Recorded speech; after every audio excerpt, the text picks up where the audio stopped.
The dense African bush lay beneath an early morning mist. The air, thick with humidity, clung to the skin like a damp shroud, and the sun had not yet managed to pierce the horizon with its warmth. The only sounds were the rustling of the wind through the trees and the occasional bird call that echoed through the silence. It was an environment where nature was both beautiful and unforgiving, where every step taken could lead to a discovery or a danger. In this place, deep within the heart of a wildlife sanctuary that stretched over miles of rugged terrain, a small team of Malinois dogs and their handlers had been deployed.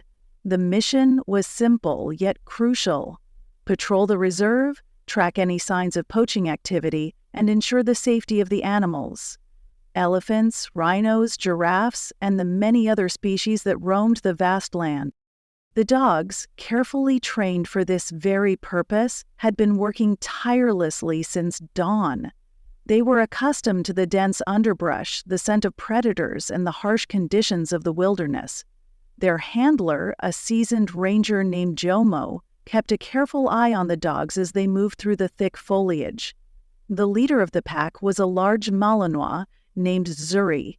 Known for her unwavering focus and impressive tracking abilities, she moved with purpose, her ears perked, nose close to the ground, sniffing for any sign of trouble. The team moved quietly, their steps almost silent against the forest floor, save for the occasional crunch of dry leaves. Zuri led the way, her sharp eyes scanning the environment as her body tensed with every unfamiliar sound. The other dogs, Musa, Kazi, and Binti, followed closely, equally alert. There was something in the air that day, something different.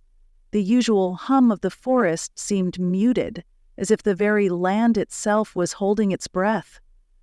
Zuri's ears twitched as she slowed, pausing in her tracks.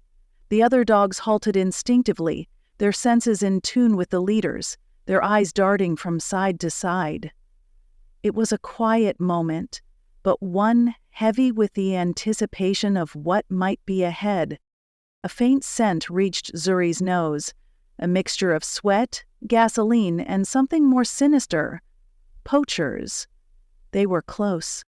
Jomo crouched down beside Zuri, his fingers brushing her fur, his expression hardening. He knew the signs. Poachers had been spotted in the area before, but they always moved quickly, never leaving many traces behind. Today, however, they had made a mistake. They had underestimated the dogs. Zuri growled softly, a low rumble that vibrated through her body, and began to move forward. The others followed her lead, their movements fluid and synchronized. The hunt was on. The forest grew denser as they pressed forward, the canopy above thickening until it nearly blocked out the light.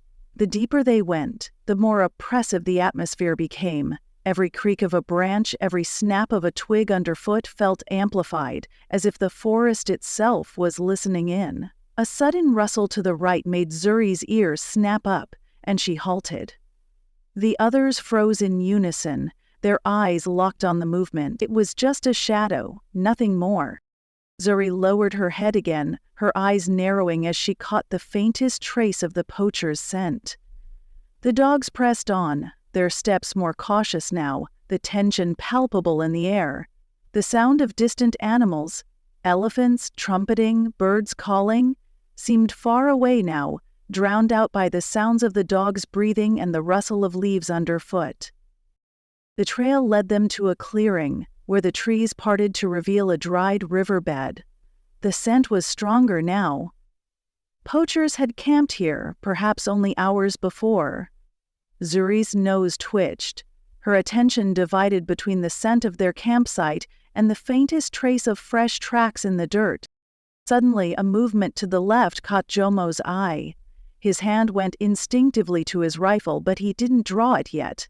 His heartbeat quickened, and the silence in the air felt suffocating. His gaze swept over the clearing, searching, waiting. Then he saw it. A flash of movement in the distance, just at the edge of the trees. A figure. Or was it? Zuri's posture stiffened. her muscles coiling with intensity. She had spotted it too. Before Jomo could react, the figure bolted, disappearing deeper into the forest. Without hesitation, Zuri was off, racing through the underbrush, her powerful legs propelling her forward like a shadow on a hunt.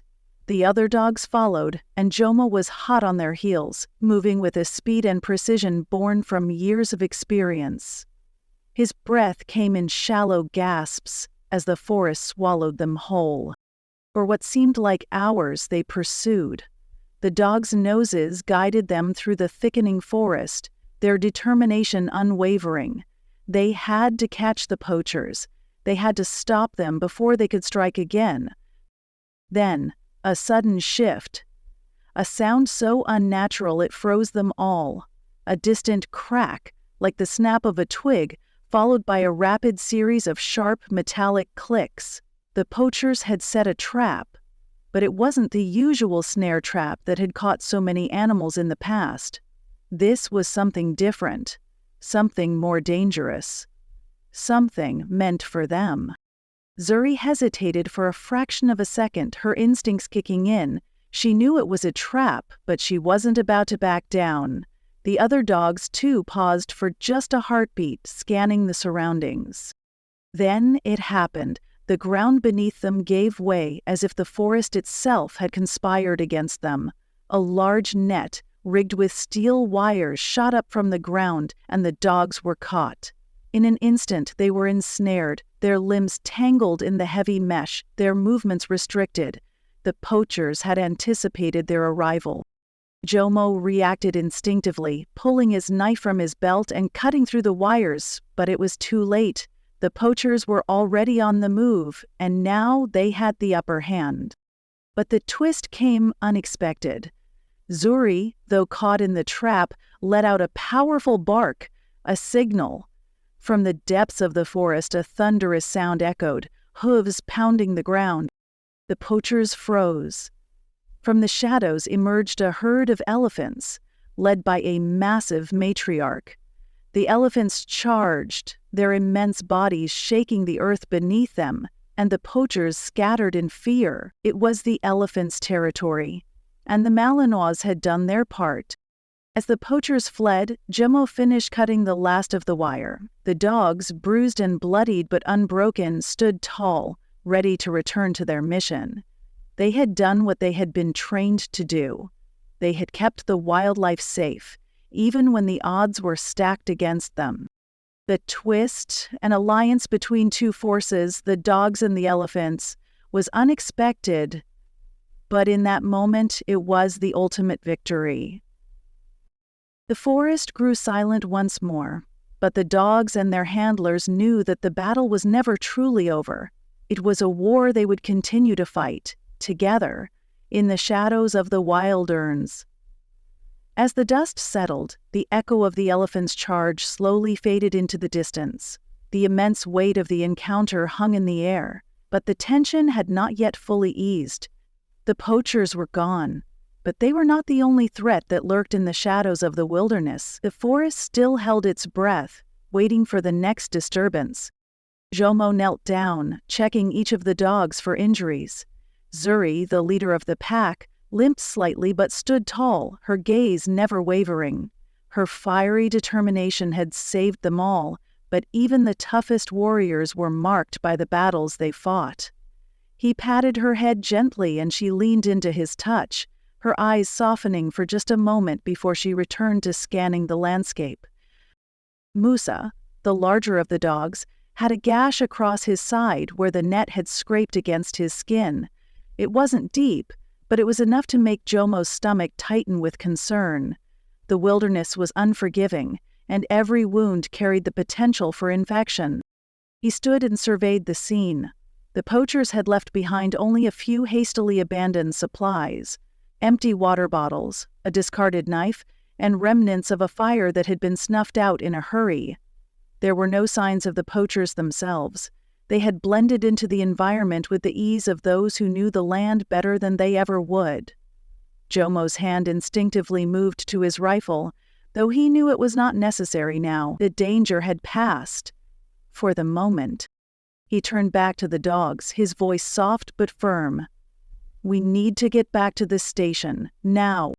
The dogs, though exhausted, responded immediately. They had been through this before, chasing down poachers, enduring traps and ambushes, and they knew the drill. Their loyalty was unwavering, their resolve unshakable. As they began the long trek back, the forest seemed to come alive again, though in a different way. The once oppressive silence had given way to the familiar chorus of wildlife, the chirping of birds in the treetops, the rustle of unseen creatures in the brush. But Jomo's mind was elsewhere, haunted by the images of the poacher's trap and the quick thinking that had saved them. The truth was, poaching had become more than just an occasional skirmish. It was a constant battle for survival. For every poacher they caught, there were dozens more waiting in the wings, using ever more sophisticated methods. The tools they left behind, the electric nets, the high-tech drones, were signs of how the war was evolving. It wasn't just about the animals anymore. It was about the survival of those who had made it their mission to protect them.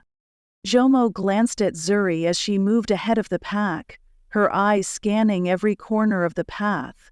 She had never been more focused, and he knew that this mission had left its mark on her, just as it had on him. The forest, for all its beauty, was a constant reminder of what was at stake. By the time they reached the safety of the ranger station, the sun had begun to dip low in the sky, casting long shadows across the dry, cracked earth. The air had cooled, but there was still an electric charge in the atmosphere, a tension that would not dissipate until the next threat emerged. Inside the station, the handlers began to tend to their dogs, cleaning wounds, checking for signs of stress or fatigue, and giving them the rest they deserved. Jomo looked down at Zuri, who had already curled up on her mat, her head resting on her paws but her eyes wide open, ever watchful. It was as if she knew, deep down, that this was far from over. Jomo sat on a nearby bench, wiping the sweat from his brow. The weight of the day's events hung heavily on him. The poachers had been dealt with, but at what cost? The dogs had been close to falling victim to a trap that had been meticulously planned. The poachers knew what they were up against now. They knew the dogs were their biggest threat. A soft knock at the door interrupted his thoughts. One of the other rangers stepped inside, holding a tablet in his hands. "Jomo," the ranger said quietly, his face grim. "There's been a report. The poachers are regrouping." Jomo's heart sank. He knew what this meant. They had only bought themselves a little more time.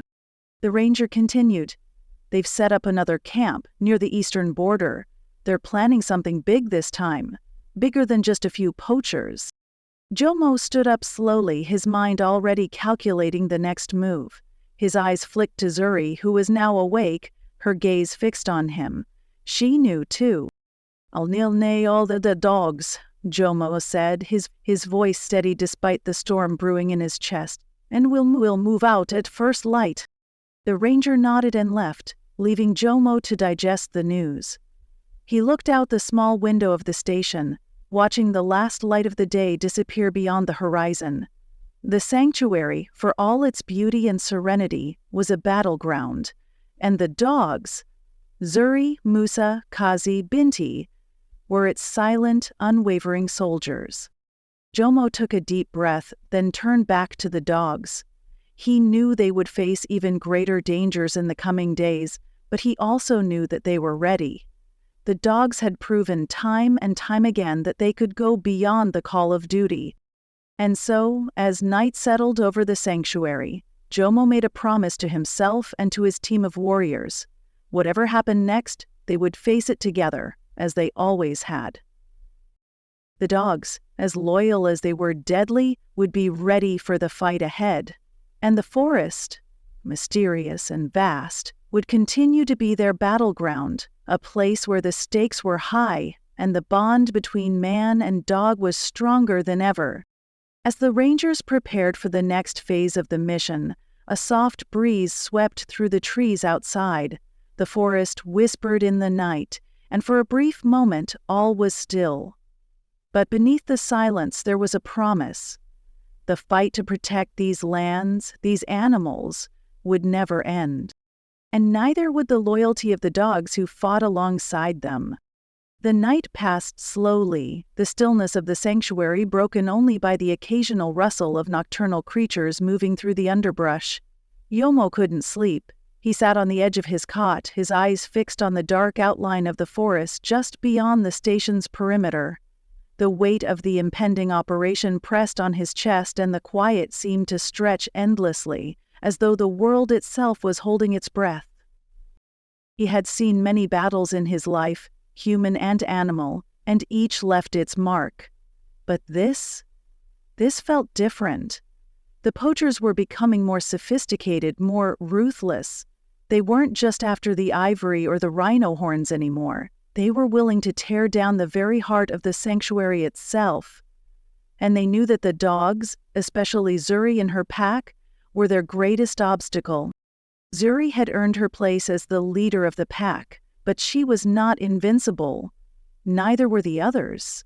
The dogs were only as strong as their training and the bond they shared with their handlers. But there was always a risk. Always a chance that the poachers would adapt faster, evolve their methods, and outwit them. Jomo stood up, glancing at the sleeping dogs curled up in the corners of the station, exhausted from the day's events. Zuri lay closest to him, her chest rising and falling in a slow, steady rhythm. He could almost feel her anticipation in the air. The bond they shared went deeper than words. She trusted him, and he trusted her with his life.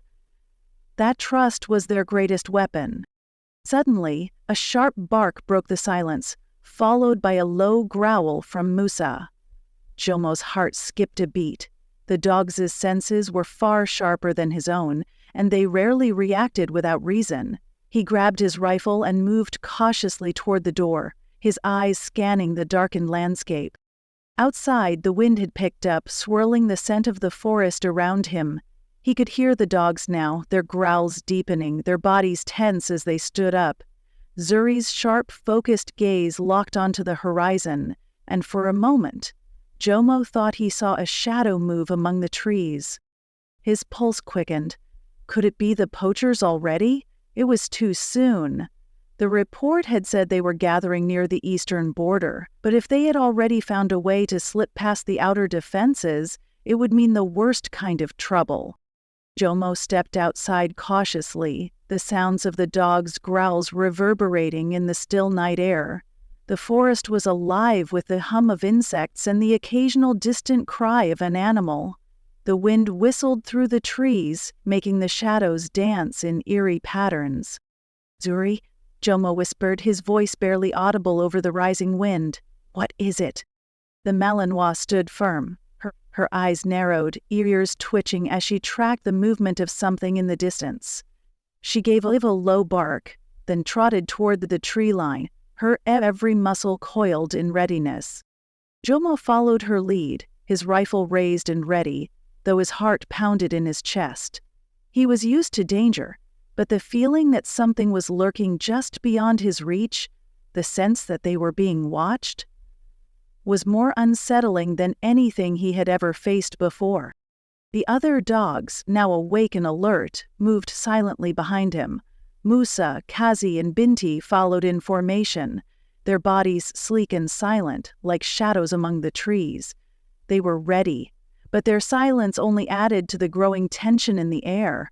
The forest seemed to close in around them, as though the earth itself was holding its breath, waiting for the first sign of danger. Minutes passed, but nothing came. The forest felt too quiet, too still, and yet every rustle of leaves, every movement in the underbrush seemed amplified. Jomo's nerves were on edge. His senses, sharpened by years of working in the field, were telling him something was wrong. The dogs felt it too. Suddenly, Zuri let out a sharp bark and sprinted forward into the dense underbrush. The other dogs followed immediately, their bodies moving in perfect synchrony. Jomo didn't hesitate. He sprinted after them, his heart racing as the dogs led him deeper into the heart of the forest. They moved quickly, weaving through the trees, over fallen logs and thick vines. Jomo could barely keep up, but he trusted Zuri's instincts more than his own. If she sensed danger, they would face it head on. After what felt like an eternity of running, Zuri came to a sudden halt, her body rigid. She lowered her head, ears flattened, and her gaze fixed on something ahead of her. Jomo caught up just in time to see what had stopped her. A trap, a large snare made of wire, was hidden in the underbrush, its noose already pulled tight around the leg of a massive, struggling wildebeest. The poor creature was frantically trying to escape, but its movements only made the trap tighten, and blood began to pool around its leg. The animal's frantic cries were a haunting sound that echoed through the forest, carrying with them the pain of countless others who had fallen victim to such traps.